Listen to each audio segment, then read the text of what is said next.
తెలుగు శ్రోతలకు నమస్కారం. ఇప్పుడు వినబోయే కథ పేరు జీవన సౌరభం. సుధా ఆత్రేయ గారు రచించారు. కథను చివరి వరకు వినండి. నచ్చితే గనక ఒక లైక్ చేయండి. అలాగే కొత్త వారు కనుక చూస్తున్నట్లయితే దయచేసి సబ్స్క్రైబ్ చేసుకోండి. కథ విందాము. కాలం కౌగిలిలో కనిపించని ఎన్నెన్నో కథలు, మరెన్నో వ్యధలు. ప్రతి హృదయానికో కథ. కన్నీళ్లతో చెప్పేవి కొన్ని, చిరునవ్వుల మాటన దాగేవి కొన్ని. నిజమే కదా. ఈ కవితలు చదువుతూ కూర్చుంటే టైమే తెలీదు. అయ్య బాబోయ్, ఈ కవితలు గోలలో ఈవినింగ్ వాకింగ్కు లేట్ అయ్యింది. ఇవాళ రాజ్యలక్ష్మి గారి బీబీసీ న్యూస్ తప్పెట్టు లేదు. పోనీ మానుకుందామా అంటే ఇంట్లో బోర్ కొడుతుంది. సరే, ఇవాల్టి న్యూస్ విందాం. అప్పుడప్పుడు మన చుట్టూ ఏమి జరుగుతుందో తెలుసుకోవాలి కదా అని ఇంటికి దగ్గరలో ఉన్న పార్కుకు వాకింగ్కు బయలుదేరాను. నా పాటికి నేను వాకింగ్ చేస్తున్నాను. వెనుక నుండి పిలుపు. ఏమండోయ్ సరోజాదేవి గారు, బొత్తిగా నల్లపూసైపోయారు అంటూ కేవలం ప్రశ్నలు మాత్రం వేసే అలవాటున్న రాజ్యలక్ష్మీదేవి గారు ప్రశ్న మీద ప్రశ్నను అందించి జవాబు కోసం ఆగకుండా కాలిని కబుర్లు, వారి దగ్గరి చుట్టాల నుంచి వేలు విడిచిన చుట్టాల వరకు అందరి విషయాలు చెప్పి చివర్న మా పక్కింటి వాళ్ళ విషయము చెప్పింది. ఇంకా చెప్పడానికి ఏమీ లేదన్నట్టు నాకు బాయ్ చెప్పి మరో స్నేహ బృందం దగ్గరకు వెళ్ళిపోయింది. జీవిత అనుభవాలు పరిణితిని కలుగజేస్తాయంటారు. బహుశా అది అందరికీ వర్తించదేమో. ఈవిడ లాంటోళ్ళకి అస్సలు వర్తించవు. వయసు 6-10 అయితేనేమి అన్ని విషయాలు అందరి విషయాలు కావాలి. ఎలా తెలుస్తాయో ఏమో. కేవలం వార్తలు మోయటం తప్ప ప్రతిస్పందన ఏమీ ఉండదు. మనిషి మంచిదే, ఉన్నవి లేనివి ఏమీ చెప్పదు. ఒక్కోసారి చాలా చికాకు వేస్తుంది. తను మా పక్కింటి వారి గురించి చెప్పిన విషయం బాగా బాధ పెట్టింది. పోయిన ఏడు వాళ్ళ అమ్మాయి పెళ్ళయింది. చాలా ఘనంగా చేశారు. అప్పుడే విడాకులకు వెళ్ళింది. చిత్రంగా అనిపించింది. ఇంటికొచ్చానో లేదో అదిగో మా పక్కింటి వాళ్ళు నా కోసం వేచి ఉన్నారు. విషయం విని చాలా బాధేసింది. ఎన్నిసార్లు ఎన్ఆర్ఐ సంబంధాల వల్ల మోసపోయిన మన వాళ్లకు ఇంకా అమెరికా మోజు పోలేదు. గొప్ప సంబంధం అంటూ అమెరికా అంటూ గొప్పలకు పోయి అల్లుడి గురించి ఏమీ తెలుసుకోకుండా పెళ్లి చేసేస్తారు. తర్వాత ఇదిగో ఇలా బాధపడతారు. అప్పటికన్నా ఇప్పుడు మేలు. సంతోషం ఏమిటంటే ఫోన్స్ ఉన్నాయి, అన్ని నిమిషాల్లో తెలుస్తాయి. ఇంకో మంచి విషయం ఏమిటంటే అప్పట్లోలా ఇప్పటి తల్లిదండ్రులు అనవసర మర్యాద, కుటుంబ గౌరవం అంటూ అమ్మాయిని బలి పశువును చేయటం లేదు. విడాకులకు ధైర్యంగా ముందుకొస్తున్నారు. నేను రిటైర్డ్ ఫ్యామిలీ కోర్టు జడ్జిని. అందుకే నా సలహా కోసం వచ్చారు. విడాకులు తప్పకుండా మంజూరు కావడమే కాదు, వాడికి తగిన శిక్ష కూడా పడుతుంది అని చెప్పా. అమ్మాయి తెలివిగా వాడి టార్చర్ను రికార్డు చేసింది. వాళ్ళు నేను ఇచ్చిన భరోసాతో హాయిగా ఇంటికి వెళ్ళిపోయారు. బిడ్డ సంతోషం కోసం అని కొందరు, గొప్ప కోసం మరికొందరు. ఎంత వద్దన్నా ఎన్ఆర్ఐ పిచ్చి. ఇక్కడ చెడ్డవాళ్ళు ఉండరా అంటే నిజమే, ఇక్కడ ఉన్నారు. కానీ ఇక్కడ మగవాళ్ళు దగ్గరలోనే ఉంటారు కదా. జీవితం ఒక జూదం. తప్పొప్పులు కాలం నిర్ణయిస్తుంది. అప్పటికి సరైన నిర్ణయాలు అనుకున్నవి. కాలం గడిచాక తప్పని తెలియనివెన్నో. నా అనుభవంలో చాలా భయానకమైన కేసులు చూశా. అంతే తమాషా కేసులు కూడా చూశా. మేము కౌన్సిలింగ్ ఇచ్చి పంపేటప్పుడు మనసు మారి చక్కగా సంసారం చేసుకున్న వాళ్ళు ఉన్నారు. ఎంత చెప్పినా అర్థం చేసుకోకుండా మూర్ఖంగా విడిపోయిన వాళ్ళు ఉన్నారు. ఈ మానవ సంబంధాలు ఇరువైపులా పదునున్న కత్తి. అందులోనూ వివాహం అన్నది 2 భిన్న ధృవాలు కలిసి ప్రయాణించటమే. ఎన్నో ఆటుపోట్లు, మరెన్నో సర్దుబాట్లు, ఇంకెన్నో త్యాగాలు. వీటన్నిటితో సహజీవనమే వివాహము. ఇది సజావుగా సాగాలంటే నీనుకు చోటు లేకుండా చేసి మనకు చోటు ఇవ్వడమే. ఒకసారి మా పరిచయస్తులావిడ తన కూతుర్ని పిలుచుకొచ్చింది తన సంసారం నిలబెట్టమని అడగటానికి. అమ్మాయే చాలా బోలా మనిషి. ఎవ్వరు ఏమి చెప్పినా నమ్మేస్తుంది. అతనికి స్నేహ బృందం కాస్త ఎక్కువ, ఇంటి పట్టున ఉండేది తక్కువ. మొగుడిని మార్చుకోవడానికి అదేదో పుస్తకంలో చదివి తను కూడా మొగుడిలాగే ఇంటి పట్టున ఉండకుండా తిరగటం మొదలుపెట్టింది. కథలో హీరో భార్యను అర్థం చేసుకున్నాడు, సుఖాంతం. కానీ ఇది నిజ జీవితం. అంత త్వరగా మార్పు వస్తుందా? అతని పురుష అహంకారం దెబ్బతిన్నది. విడాకుల నోటీసు జారీ. భయపడి నా దగ్గరికి వచ్చారు. అబ్బాయిని పిలిపించి అతనితో మాట్లాడి ఒప్పించేపాటికి తల ప్రాణం తోకకొచ్చింది. అసలు ఈ భార్యాభర్తల బంధమే చాలా విచిత్రమైనది. ఒక్కోసారి ఎందుకు గొడవ పడతారో, ఎప్పుడు బాగుంటారో ఎవ్వరికీ అర్థం కారు. నా అనుభవంలో తేలిందేమిటంటే ఈ కుటుంబం నిలవడంలో ఆడవాళ్ళ పాత్ర అమోఘం. సర్దుకుపోయే మనస్తత్వం కనీసం ఏ ఒక్కరిలో ఉన్నా అది నూరేండ్ల బంధమే. ఈలోపు నా ఫోన్ మోగింది. ఎవరా అని చూశా. నా స్థానంలో ఉన్న ప్రస్తుత జడ్జి కామేశ్వరి గారు. ఆవిడ చెప్పిన విషయం విని మనసులో అగ్నిపర్వతం బద్దలైందా అనిపించింది. దేవుడు కూడా ఒక్కోసారి సరిగ్గా న్యాయం చేయడేమో అనిపిస్తుంది. అడిగితే ఆ జన్మ ఈ జన్మ అంటూ ఏవో లెక్కలు చెప్తాడు. ఈలోపు ఈ జన్మ కాస్త ముగిసిపోతుంది. ఇలా జరుగుతుందేమోనని ఒక భయం, జరగదులే అని ఒక ధైర్యం ఉండేది. కానీ నా అనుభవమే గెలిచింది. ఒకే తల్లి కడుపున పుట్టిన ఇద్దరు పిల్లలు, ఒకరు తూర్పు ఒకరు పడమర అంటే భలే విచిత్రంగా అనిపిస్తుంది. నా పెద్ద కొడుకు రామ్ భవబంధాలకు అతీతుడు. ఫీలింగ్స్, ఎమోషన్స్ అనేవి వాడి నిఘంటువులలో దుర్బిని వేసి వెతికితే ఎక్కడో చిన్నగా కనబడతాయి. వాడికి వాడి వృత్తి జీవితమే ముఖ్యం. పేరు ప్రతిష్ట ఇవే వాడికి ముఖ్యం. భార్య పిల్లలు కూడా వాడికి స్టేటస్ సింబల్ అంతే. వాడిది ఏం అదృష్టమో కానీ వాడి భార్య సువర్ణ పేరుకు తగ్గ ఇల్లాలు. గుణగణాలలో వాడికి పూర్తిగా విరుద్ధం. మూర్తీభవించిన మంచితనానికి, భావోద్వేగాలకు ప్రతిరూపం. తల్లిగా నేనీ మాట అనకూడదు, కానీ తనకు రావలసిన భర్త కాదు రామ్. వాడికి టీవీ, ఫ్రిడ్జ్, కార్, భార్య, కొడుకు, కూతురు అన్నీ ఒకటే. వాడికి జీవితంలో ముఖ్యమైనది ఏమైనా ఉంది అంటే అది వాడి వృత్తి. సొంతంగా సాఫ్ట్వేర్ కంపెనీ ఉంది. బాగా సంపాదిస్తున్నాడు. బెంగళూరులో లంకంత కొంప కట్టుకొని అక్కడే స్థిరపడ్డాడు. నా పెద్ద కొడుకు సంసారానికి చుక్కాని వాడి భార్యనే. వాడికి అది ఎప్పటికీ అర్థం కాదు. వాడి ఉద్దేశంలో వాళ్ళు సుఖంగా ఉండటం కోసమే తను కష్టపడుతున్నాను అన్నది వాడి వాదన. ఎలాంటి చెడు అలవాట్లు లేవు. ప్రతి ఏడు కుటుంబంతో ఏదో ఒక విదేశీ యాత్రకెళ్తాడు. తేడా ఏంటంటే డ్యూటీలా చేస్తాడు. సువర్ణ తనలాంటి అమ్మాయే అయ్యుంటే ఏ బాధ ఉండేది కాదు. అమ్మాయే కొంచెం సున్నిత మనస్కురాలు. భర్త పిల్లల ఆనందంలోనే సంతోషాన్ని వెతుక్కొని ఇంటిని స్వర్గాన్ని చేసుకుంది. వాడింటికి వెళ్తే ఎంతో హాయిగా అనిపిస్తుంది. ఇంటిని చూస్తే చాలు ఇల్లాలు ఎలాంటిదో చెప్పొచ్చు. సంపన్నుల బిడ్డైనా ఆ ఆనవాళ్ళు కొంచెం కూడా ఉండవు. నడక, నడత అంతా సువర్ణమే. ఎలాంటి భావోద్వేగాలు లేని వ్యక్తి తన భర్త అని తెలిసినా ఎంతో ఓర్పుగా తన సంసారం సాగిస్తుంది. అందువల్లే వాడి సంసారం నల్లేరు మీద నడక.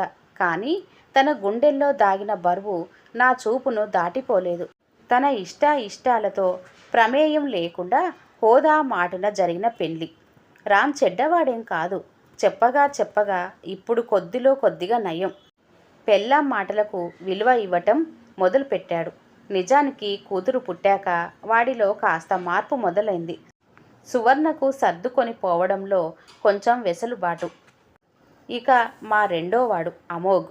పేరుకు తగ్గట్టే అమోఘమైనవాడు. చాలా మంచి మనసు. ఒక్క మాటలో శ్రీరామచంద్రుడు. చిన్నప్పటి నుండి నేను వీడు ఒక జట్టు. వాళ్ళ నాన్న పెద్దవాడు ఒక జట్టు. మావి వాళ్లకు నచ్చవు, మాకు వాళ్ళవి నచ్చవు. కానీ ఎప్పుడు ఎక్కడ పొరపచ్చాలు రాలేదు. నేను లాయర్ని, తర్వాత జడ్జి అయ్యాను. అయినా సగటు గృహిణిలాగే సర్దుకుపోవటం నా నుంచే ఉండేది. అందుకే కాబోలు ఒడిదుడుకులున్నా సాఫీగానే సాగింది నా సంసార నావ. నాకు గారాల పుత్రుడు అమోఘ్. తల్లిదండ్రులకు పిల్లలంతా సమానము అంటారు, కానీ ఇది నిజం కాదు. ఒకరు కొంచెం ఎక్కువ ఇష్టం ఉంటారు. దశరథుడికి రాముడిలా మరి. యశోదకు కృష్ణుడిలా వీడి గురించి ఒక్క మాటలో చెప్పాలంటే పరోపకారార్థం ఇదం శరీరం అని త్రికరణ శుద్ధిగా నమ్మి అక్షరాల ఆచరించే మనిషి. అలా అని చదువునేమీ నిర్లక్ష్యం చేయలేదు. చదివినట్టే ఉండడు, కానీ ఎప్పుడు క్లాస్ ఫస్ట్. ఐఐటి మద్రాసులో ఎంటెక్ పూర్తి చేశాడు. వీడికి కూడా సొంత కంపెనీ ఉంది, కానీ అది ఒక ఎన్జిఓ. ఈ ఎన్జిఓ ద్వారా ఎన్నో మంచి పనులు చేస్తుంటాడు. ఓసారి కృష్ణానదికి వరదలు వస్తే అక్కడ సహాయ కార్యక్రమాలకు వెళ్ళాడు. ఆ క్రమంలో ఒక అమ్మాయి మీద మనసు పడ్డాడు. పేరు సరిత. ఆ అమ్మాయికి ఆ విషయం చెబితే పల్లెటూరి పిల్ల బెదిరిపోతుందేమో అని మమ్మల్ని ఒప్పించి వారి పెద్దలతో మాట్లాడి పెళ్లి చేసుకున్నాడు. మా వారికి పెద్దోడికి నచ్చలేదు. ఈ అమ్మాయి వాళ్ళ హోదా కాదు కదా, డిగ్రీ దాకా చదువుకున్న అమ్మాయి. చూడ్డానికి అమ్మాయి బాగుంది.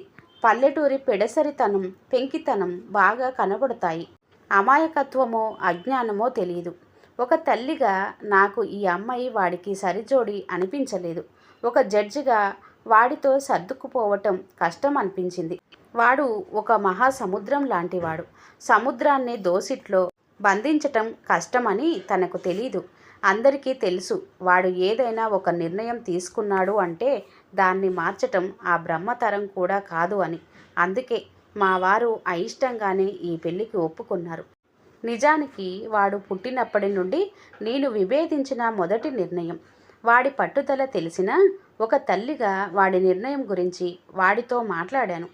తను అమాయకురాలు, తనను దగ్గర నుంచి చూశాకే ఈ నిర్ణయం తీసుకున్నట్టు చెప్పాడు. రాజు మెచ్చింది రంభ అనాలో, ప్రేమ గుడ్డిది అనాలో నేను జడ్జిమెంటు ఇచ్చేలోపే వాడి పెళ్ళైపోయింది. వాడి పెళ్ళయ్యాక నా మొదటి జడ్జిమెంట్ వారిని విడిగా సంసారం పెట్టమనటం. వాడు నొచ్చుకున్నాడు. నాకు పెళ్ళి ఇష్టం లేకపోవటం వల్ల అలా చెప్పానని అనుకున్నాడు. నిజానికి పెళ్ళైన వారానికే నాకు అర్థమైంది, అమ్మాయిది అమాయకత్వం, అజ్ఞానంతో పాటు మూర్ఖత్వం కూడా అని. మాతోనే కలిసి ఉంటే తెలుసో తెలియకో వాడి సంసారంలో కలుగజేసుకోవాల్సి వస్తుందని నాకు తెలుసు. అందుకే కొత్త జంటకు ఏకాంతం పేరుతో మాకు దూరంగా కొత్త కాపురం పెట్టించాను. ఇప్పటికీ 3 ఏళ్ళు అయ్యింది. వాడిలో మార్పు కొట్టొచ్చినట్లు కనబడుతుంది. ఒకప్పుడు అలుపన్నది లేని అలలలాగా తుల్లిపడేవాడు. ఇప్పుడు స్తబ్దంగా ఉంటున్నాడు. భార్యాభర్తల మధ్యలో దూరం పెరిగిందని అర్థమైంది. దూరానికి మూలం ఏమిటో తెలుసుకోవాలని అనిపించినా వాడి అభిమానం దెబ్బతింటుందేమోనని ఊరుకుండిపోయా. మొదట్లో ఇంటికి నెలకోసారి వచ్చేవాడు. ఇప్పుడు అడపాదడపా వస్తూనే ఉన్నాడు. అప్పుడు భోంచేసి వెళ్ళరా అంటే పెళ్ళాం ఎదురు చూస్తుందని అనేవాడు. ఇప్పుడు అమ్మా నీ చేతి వంట తిని ఎన్ని రోజులైందో అని రోజు మార్చి రోజు చెప్తూనే ఉన్నాడు. సరితలోనూ బాగా మార్పు వచ్చింది. ఇప్పుడు పల్లెటూరి అమాయకత్వం అస్సలు లేదు. ఈ మధ్య మరీ ఎప్పుడు ఫుల్ మేకప్తో పెద్దింటి ఆర్భాటము, పేరు బాగా వంటబట్టాయి. కార్లు, కిట్టి పార్టీలు. ఒకటేమిటి, డబ్బున్న పనిలేని ఆడవాళ్లకు ఉన్న అన్ని అవలక్షణాలు వచ్చాయి. ఒక్క ఈ ఆర్భాటానికి హంగుకు కారణమైన భర్త మీద ప్రేమ తప్ప. నాకు అర్థమైనంత వరకు తాను అద్భుత సౌందర్య రాశి. అందుకే వాడు తనని వెంటపడి పెళ్లి చేసుకున్నాడు. ఇది తను బాగా నమ్మింది అనిపించింది. నా రిటైర్మెంట్ ఫంక్షన్ రోజు కూడా ఏమాత్రం హుందాగా నడుచుకోలేదు. తను అద్భుత సౌందర్య రాశి. అందుకే అడుక్కొని మేము పెళ్లి చేసుకున్నాము అని అడగని వారికి అడిగిన వారికి చెప్పింది. దీంతో వాడు కాస్త ఇబ్బందిగా భావించి మధ్యలోనే వెళ్ళిపోయాడు. నాకు అర్థమైనంత వరకు అప్పటి నుండి దూరం పెట్టిందని తెలుసు, కానీ దగ్గర కాలేనంత దూరం అని తెలీదు. ఎంత దూరం అంటే మనుషులు, విలువలు అని వాటికి తన జీవితాన్ని అంకితం చేసిన నా అమోఘ్ ఎంత విసిగిపోయాడో ఇవాళ విడాకులకు జడ్జి ముందర హాజరయ్యాడు. అదే ఇందాకటి ఫోన్ సారాంశం. నాకు జూనియర్ ఇప్పటికీ వాయిదా ఇచ్చి పంపింది. ఏం చెయ్యాలో నా సలహా తీసుకొని పాటించటానికి. ఇదండి సంగతి. నా పెద్ద కోడలు సువర్ణను చూసినప్పుడు అనుకునేదాన్ని, అమోఘకు ఇలాంటి అమ్మాయి అయితే బాగుండు అని. దైవలీల. నిజంగా విచిత్రం. ఎవరికి ముడి వేస్తాడో అర్థం కాదు. సరిత మా పెద్దోడికి బాగా సరిపోతుంది. ఏది ఏమైనా ఏ బంధం నిలబడాలన్నా ఆడదానికి అనుకువ, ఓర్పు చాలా అవసరం. అప్పుడే సంసారం నిలబడుతుంది. ఎప్పుడు ఆడవాళ్ళేనా రాజీ పడాలి అంటే నా దగ్గర సమాధానం లేదు. మన సమాజంలో విడాకుల దాకా వచ్చిన అన్ని కేసులలో నేను ఇదే గమనించాను. భర్త మరీ పనికి మాలినవాడు అయితే తప్ప భార్య పిల్లల భవిష్యత్తు కోసం సర్దుకుపోవడంలో తప్పు లేదన్నది నా భావన. ఒప్పుకోవడానికి కష్టంగా ఉన్నా మనది ఇంకా పురుషాధిక్య సమాజమే. ఎన్ని తప్పులు చేసినా మగవాడిని వేలెత్తి చూపదు. అదే ఆ సందర్భంగా చిన్న నవ్వుకు కూడా ఎన్నో వేళ్ళు లేస్తాయి ఆడదాని వైపు. వాడికి చిన్నిల్లు, పెద్దిల్లు స్టేటస్ సింబల్. అదే ఆడదానికి కల్మషం లేని స్నేహం కూడా అక్రమమే. ఇప్పటికిప్పుడు మార్పు రావడం కష్టం, కానీ మార్పు దిశగా గమనం మొదలైంది. ఇదో సంతోషం. ఇప్పుడు ఏం చేయాలో అర్థం కాలేదు. ఇంత పెద్ద నిర్ణయం కనీసం నాకు చెప్పకుండా తీసుకున్నాడు అంటే ఎంత మదనపడ్డాడో, ఎంత మానసిక సంఘర్షణ జరిగిందో ఒక తల్లిగా అర్థం చేసుకోగలను. ఒక సహనశీలి అయిన ఆడదాని సహనం ముందు సముద్రం కూడా దిగదుడిపే. అదే ఎంత గొప్ప సహనవంతుడైన మగవాడి సహనం ఒక చిన్న నది లాంటిదే. ఇది నా అనుభవం. నా చిన్న కొడుకు అమోఘ్, నా పెద్ద కోడలు సువర్ణ విషయంలో ఇదే కనబడుతుంది. ఇద్దరు గుణగణాలలో ఇద్దరు అదే సహనం వచ్చేపాటికి మగ ఆడ తేడా బాగా కనబడుతుంది. నా ఆలోచన ప్రవాహానికి అడ్డుకట్ట వేస్తూ అమోఘ్ నుంచి ఫోన్. నాతో ఏదో మాట్లాడాలని వస్తున్నట్టు చెప్పాడు. బహుశా విడాకుల గురించే అయ్యుంటుంది. అంత దూరం పోకుండా ముందుగానే ఒకసారి నా సలహా అడుగుంటే బాగుండేదని అనిపించింది. మరి ఎందుకు ఇంత చేశాడో వాడొస్తే కానీ తెలీదు. అమోఘ్ వారి నాన్నగారు లేని టైం చూసుకొని వచ్చాడు. ఏంట్రా చిన్న, అంత ముభావంగా ఉన్నావు అని ఏమీ ఎరగనట్టే అడిగాను. ఏమీ లేదమ్మా. నీవు తప్పుగా అనుకోకపోతే ఒక విషయం చెప్పాలి. ఇప్పటికే ఆలస్యం చేశాను. అర్థం చేసుకోగలవని అనుకుంటున్నాను అన్నాడు. చెప్పరా అని ఎంతో ప్రశాంతంగా అడిగాను. అమ్మా, నీవు చెప్పింది నిజమే. సరితది అమాయకత్వం మాత్రమే కాదు, మూర్ఖత్వం కూడా. నిజానికి ఇదే ఎక్కువ. పెళ్ళైన రోజు నుండి ఎందులోనూ సర్దుకుపోయే ధోరణి లేదు. పైగా మూర్ఖపు పట్టుదల. ఎవ్వరు చెప్పినా వినదు. తాను పట్టిన కుందేలుకు మూడే కాళ్ళు అంటుంది. అనుభూతులు, ప్రేమ, అనురాగాలు ఇవేమీ తెలీదు. చెప్పినా వినదు. ఎవరు తన మెదడులోకి ఎక్కించారో కానీ తను అద్భుత సౌందర్య రాశి అని అది తెగ నమ్మి మిగతా అంతా తన ముందు దిగదుడిపే అన్నది తన భావన. మిగతా కాదు, నేను కురూపి కావటం వల్ల మన స్టేటస్కు సరిపోతుందని ఆ పల్లెకు వెళ్ళి మరీ అడిగి పెళ్లి చేసుకున్నామంట. ఇది త్రికరణ శుద్ధిగా నమ్మి 100% ఆచరణలో పెడుతుంది. తనని మార్చుకోవటానికి ఎంతో ప్రయత్నం చేశాను, కానీ కుదరలేదు అని నేను ఎలా ఆలోచిస్తున్నానా అని నా కళ్ళల్లోకి చూసి నిట్టూర్పు విడిచాడు.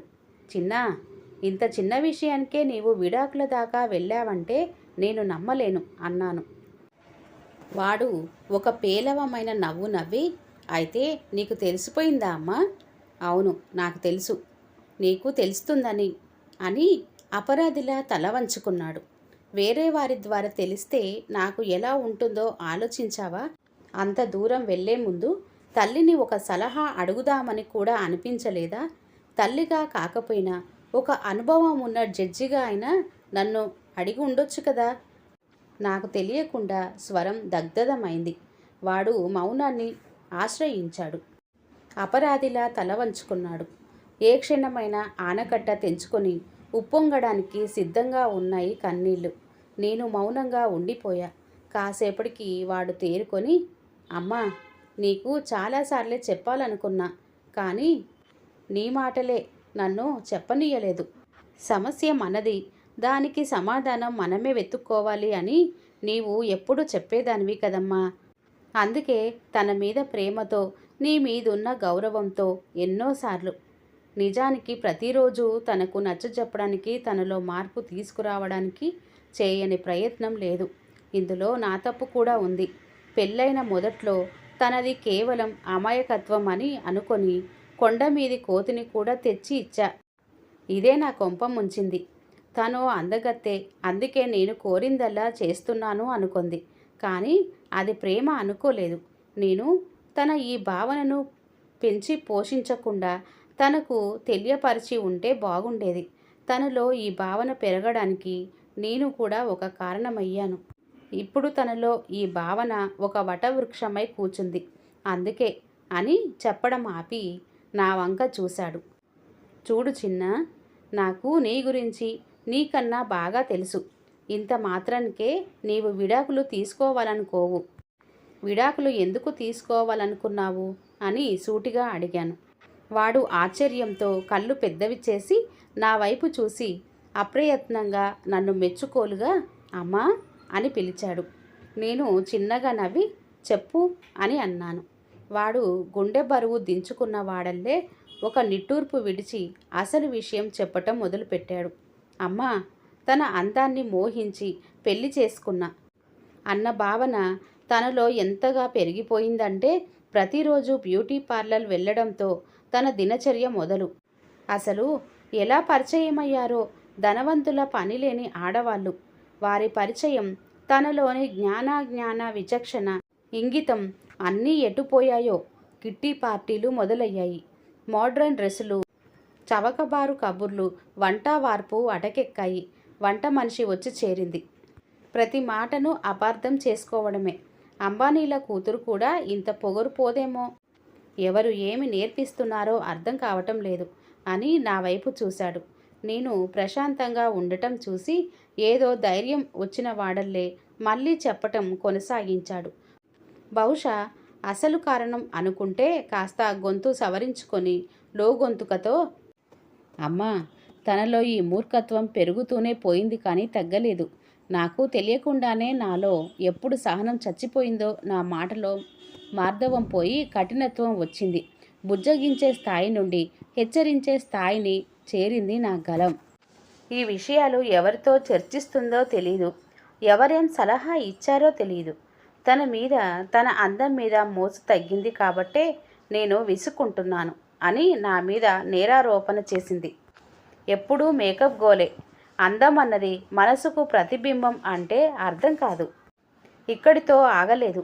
ఎవరు ఏ దిక్కుమాలిన సలహా ఇచ్చారో కానీ బిడ్డ పుడితే అందం తరిగిపోయి మొగుడు ఇంకా చూడడని, తను గర్భవతినని కనీసం నాకు చెప్పకుండా గర్భస్రావం చేయించుకుంది.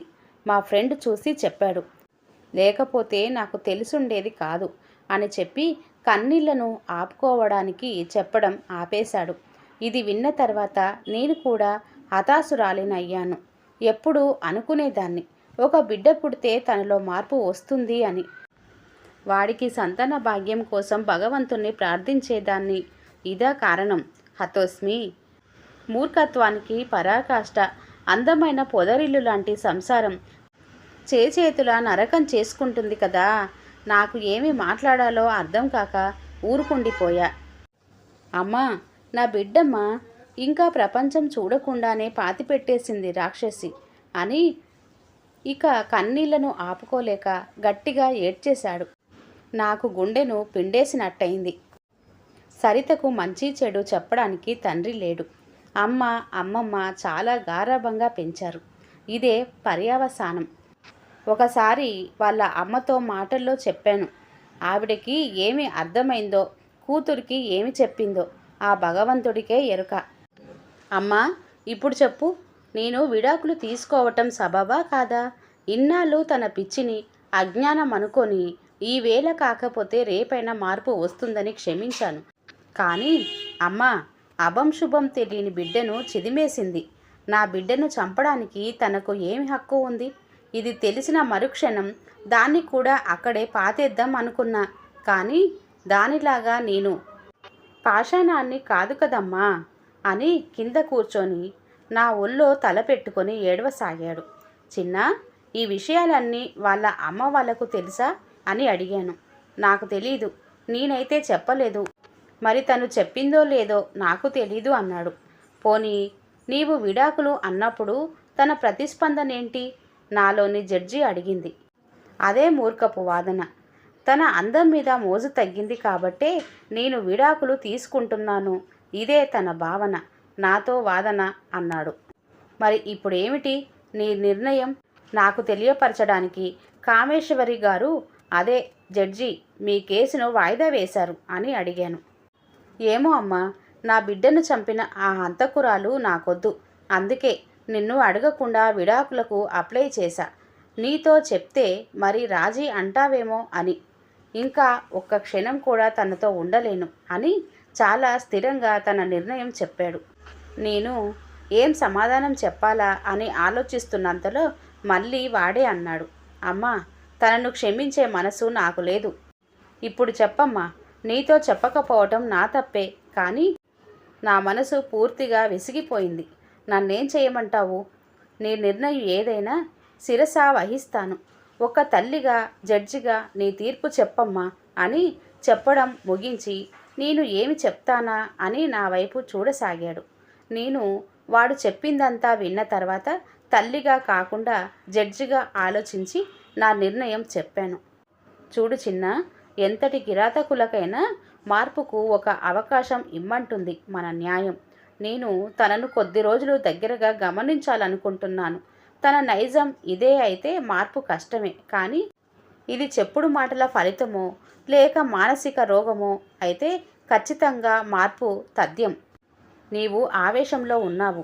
తనకు కొంచెం దూరంగా ఉంటే నీవు కుదుట పడతావు. అందుకని ఎలాగూ వచ్చే వారం మీ అన్నయ్య ఇంట్లో ఏదో పార్టీ ఉందిగా, నేను సరితను నాతో ముందుగానే పిలుచుకెళ్తాను. ఇంట్లో విడాకుల విషయం ఎవ్వరికీ తెలియదు. నీవు చెప్పకు అని సరితకు చెప్పు. లేకపోతే తను సౌకర్యంగా ఉండదు. నీవు ఆ రోజుటికి రా. ఈలోపు నాకు తన గుణగణాలు తెలుసుకునే అవకాశం వస్తుంది. తర్వాత ఏం చేయాలో ఆలోచిద్దాం. భార్యాభర్తల బంధం అంటే 7 జన్మల బంధం అని నేను గట్టిగా నమ్ముతాను. అందుకే నా దగ్గరకు విడాకుల కోసం వచ్చిన వారిని కౌన్సిలింగ్కు పంపుతాను. ఎంతోమంది మనసు మార్చుకొని హాయిగా సంసారం చేసుకుంటున్నారు. సరితకు ఒక అవకాశం ఇద్దాం. నీ ప్రయత్నం నీవు చేశావు. నా కొడుకు భవిష్యత్తు కోసం నేను ఒక ప్రయత్నం చేస్తాను. తర్వాత అంతా ఆ భగవంతుని దయ అన్నాను. అమ్మా, నాకు అసలు తనతో ఉండాలని లేదు, కానీ నేను నమ్మే సిద్ధాంతం కూడా అదే. అందుకే నీవెట్లా చెప్తే అలా. రేపే తనను ఇక్కడకు పిలుచుకొచ్చి దించుతాను. నీవంటే కాస్త భయం ఉంది. నీవు పిలిచావంటే మారు మాట్లాడకుండా వస్తుంది అని చెప్పి వెళ్ళిపోయాడు. నేను నా అనుభవాన్నంతా రంగరించి ఒక ప్లాన్ సిద్ధం చేసుకున్నాను. చూద్దాం ఎంతవరకు సఫలమవుతానో. ఇలాంటి మూర్ఖపు కేసులు చాలా చూశాను. నా వరకైతే బంధాలు, బాంధవ్యాలకే మొదటి ప్రాధాన్యత. నా ఇంట్లోనే విడాకుల కష్టం వస్తుందనుకోలేదు. నా కొడుకుకు విడాకులు ఇప్పించి మరో పెళ్లి చేయటం పెద్ద కష్టమేమీ కాదు, కానీ తర్వాత మళ్ళీ ఇలా జరగదని నమ్మకం లేదు. మనస్ఫూర్తిగా వాళ్ళు కాపురం చేసుకుంటారని నమ్మకం లేదు. అక్కడైనా సర్దుకుపోవటం తప్పదు. అదే ఇష్టపడ్డ దాంట్లో కాస్త ప్రేమన్నా ఉంటుంది అనిపించింది. చూద్దాం, భగవంతుడు వీళ్ళ బంధాన్ని ఆశీర్వదిస్తాడా లేక. ఎందుకో మనసు చాలా భారంగా అనిపించింది. రండి అత్తయ్య గారు, రా సరిత అంటూ ఎంతో సాదరంగా ఆహ్వానించింది సువర్ణ. నా బంగారం. ఎన్నో రోజుల తర్వాత వచ్చామన్న సంతోషంతో ఏవేవో కబుర్లు చెబుతుంది. ఏ కల్మషం ఎరగని ఎటువంటి మేకప్ అవసరం లేని సువర్ణ. సువర్ణతో పిల్లలతో మాట్లాడుతూనే సరితను గమనిస్తున్నా. మధ్యతరగతి పిల్ల. విడాకులు అంటే కాస్త భయపడ్డట్టే ఉంది. మేకప్ తగ్గలేదు, కానీ అనవసర ప్రేలాపన లేదు. నేను కేవలం అత్తగారిలాగే మాట్లాడుతున్నా. ప్రత్యేకంగా ఏమీ చెప్పటం లేదు, కానీ ఎప్పుడూ సువర్ణకు దగ్గరగా ఉండేట్లు మాత్రం చూసుకుంటున్నాను. మాటలు చెయ్యలేనివి చాలా ఉన్నాయి. చూసి నేర్చుకోవాలి కొన్ని. మొదటి 2 రోజులు సరిత సువర్ణను పట్టించుకోలేదు. తన ధోరణే. కానీ ఇప్పుడు మెల్లగా సువర్ణను గమనిస్తుందని అనిపిస్తుంది. ఈరోజు నేను కోరుకున్నది జరిగింది. నేను 2 రోజులుగా ఈ ప్రయత్నమే చేస్తున్నాను. కావాలని సువర్ణ పిల్లలతో ఉన్నప్పుడు సరితను సువర్ణతో ఉంచేదాన్ని. తల్లి ఎంత కాదన్నా, ఎన్ని విషయాలున్నా పిల్లల విషయాలు పంచుకోవడానికే మొదటి ప్రాధాన్యత. ఇక్కడ ఇదే జరుగుతుంది. ఈరోజు పిల్లలు తల్లిని వెతుకుతూ సరిత దగ్గరకొచ్చారు. వారి మాటలను గమనిస్తూ కూర్చున్నా, వారికి కనిపించకుండా. పిన్ని, అమ్మ ఎక్కడికెళ్ళింది అడిగింది నా మనవరాలు. బయటకెళ్ళింది బుజ్జి, వచ్చేస్తుందిలే అని అనునయంగా చెబుతుంది. అంతేనా? పిల్లలతో కలిసిపోయి ఏవేవో కబుర్లు చెబుతుంది. ఈలోపు సువర్ణ రావటం చూశాను. నా మనసులో ఒక సన్నివేశం అనుకున్నాను. అది అనుకున్న విధంగా జరిగితే సరిత మనసును, మనిషిని చదివే అవకాశం వస్తుంది. నేను అనుకున్నట్టు జరగాలని అనుకున్నాను. అదిగో సరిగ్గా సువర్ణ రావటం పైనుంచి గమనించిన నా మనవరాలు తన తల్లిని చూడగానే తను పిన్నితో మాట్లాడుతున్న సరిత చెయ్యి విదిల్చుకొని వెళ్ళి తన తల్లిని గట్టిగా కౌగిలించుకొని ఏవేవో కబుర్లు చెప్పి వెళ్ళిపోయింది. నేను అనుకున్న సన్నివేశం అనుకున్నట్టు జరిగింది. ఇప్పుడు సరిత భావాలను చదవాలని తనను గమనించటం మొదలుపెట్టా. తను పలకరిస్తున్నా వినిపించుకోకుండా తల్లిని చూసి పరిగెత్తిన నా మనవరాలి వైపు ఆశ్చర్యంగా చూస్తూ ఉండిపోయింది. ఆ తల్లి బిడ్డల అనురాగం చూసి అప్రయత్నంగా తన కడుపును నిమురుకోవటం నా చూపుని దాటిపోలేదు. నా మనసు నెమ్మదించింది, కాస్త కుదుట పడింది. నా జీవిత అనుభవం గెలిచింది. మాటలు చేయలేని పనులు మనసు చేస్తుంది, మౌనం చేస్తుంది, మన కళ్ళు చేస్తాయి. నేను తనకు ఏ గీతా బోధన చేయదలుచుకోలేదు. కొన్నిసార్లు మాటలు ఆవేశాన్ని పెంచుతాయి. అందుకే నాకు విడాకుల విషయం తెలియనట్టు ఉందామన్నాను. చిన్నాతో ఇదే విషయం సరితకు కూడా చెప్పమన్నాను. ఇంకా నేను చెయ్యాల్సిన పని నాకు అర్థమయ్యింది. కావాలని సువర్ణ పిల్లలకు అన్నం పెట్టే సమయానికి సరితను అక్కడుండేటట్టు చేసేదాన్ని. నేను తనలోని తల్లిని తట్టి లేపాలనుకుంటుంటే అదనంగా తనలోని భార్య కూడా లేచింది. ఇంకే మనసుకు కమ్మిన పొరలు తొలగడానికి ఎంతో సమయం పట్టలేదు. అంతే కదా. రామ్ నిర్లక్ష్యాన్ని సరిత గమనించటం నా చూపును దాటిపోలేదు. అదొకటేనా? రామ్ నిర్లక్ష్యాన్ని చిరునవ్వుల మాటున దాచే సువర్ణను చూసింది. ఒకసారి మనసు గమనించటం మొదలు పెడితే అది ఒక దానితో ఆగదు. అంతేకాదు, ఆడైనా మగైనా తెలియకుండానే పోలిక మొదలవుతుంది. నాకు తెలిసి ఈ పాటికి అమోఘ్ ప్రేమను రామ్ నిర్లక్ష్యాన్ని ఖచ్చితంగా పోల్చుకోనుంటుంది. తల్లి భావన కలిగాక ఇంకో పెద్ద మార్పు. ప్రొద్దున్నే లేచి వంటగదిలోకి రావటం మొదలైంది. సువర్ణ చెప్పే కబుర్లు తనకు చాలా నచ్చినట్టున్నాయి. బాగా కలిసిపోయింది. తోబుట్టువులు లేకపోవటం కూడా సరిత పెంకితనానికి కారణం అయ్యుండొచ్చనిపించింది. మేకప్ రోజురోజుకు తగ్గుతుంది. ఇంకో సంతోషం ఏమిటంటే సువర్ణ అడుగుజాడల్లో నడవటం. ఇక్కడ పడిపోయా. నిజమే, ఇది పుట్టుకతో వచ్చిన నైజం కాదు. ఇక నా అమోఘ్ సంసారానికి ఏ డోకా లేదు. వాడు తొందరపడ్డ కామేశ్వరి గారు ఆలోచించి నాకు చెప్పటం మేలైంది. ఆవేశంలో విడిపోయుంటే ఎవ్వరూ సుఖంగా ఉండేవాళ్ళు కాదు.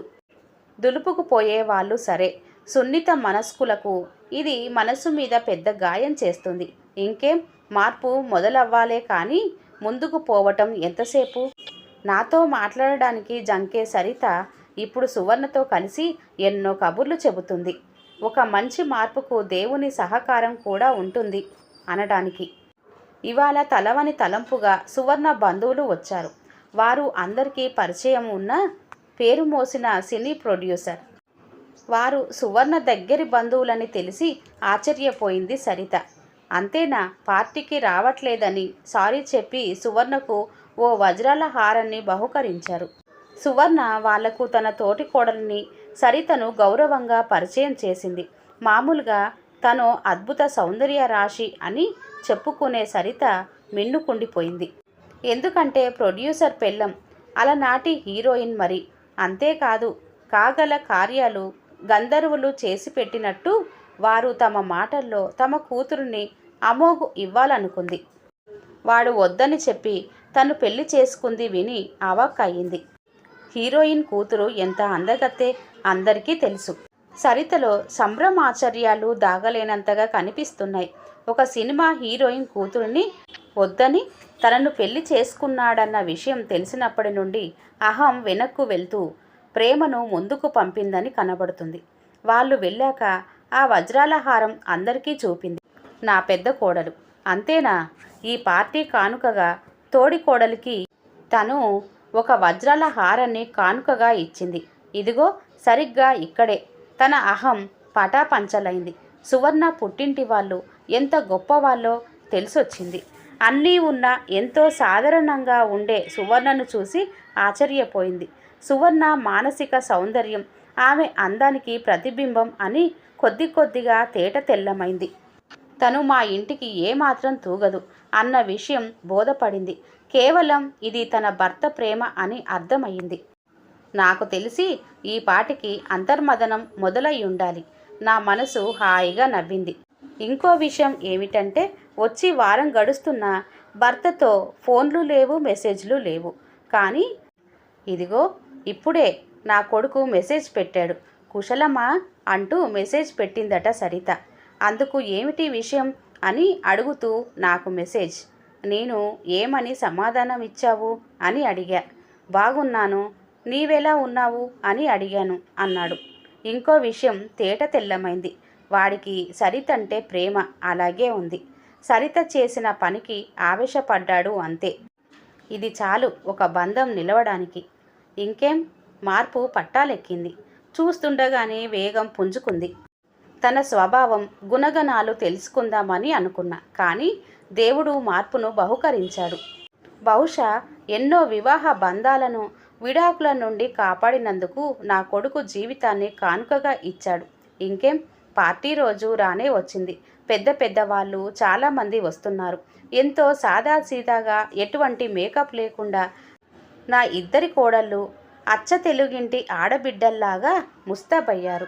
వారిద్దరూ కలిసిమెలిసి పనిచేసుకుంటుంటే చూడడానికి రెండు కళ్ళు చాలట్లేదు. నాకు కూడా మరో రెండు కళ్ళు ఉంటే బాగుండు అనుకుంటున్నంతలో నా కొడుకు అమోఘ్ నన్ను గట్టిగా వాటేసుకున్నాడు. వాడు చాలాసేపటి నుండి గమనిస్తున్నాడట అక్క చెల్లెలను. అంతే, తన పెళ్ళం తను కోరుకున్న విధంగా ఉండడంతో ఆనందం అంబరాన్ని తాకింది. మరి ఆ కోపం ఎటుపోయిందో. నాకు థ్యాంక్స్ మీద థ్యాంక్స్ చెప్తున్నాడు బడవ. ఇంత ప్రేమ మనసులో పెట్టుకొని విడాకులంట. విచక్షణ లేని ఆవేశం కాకపోతే వాణ్ణి గోముగా తలపై 2 మొట్టికాయలు వేశా.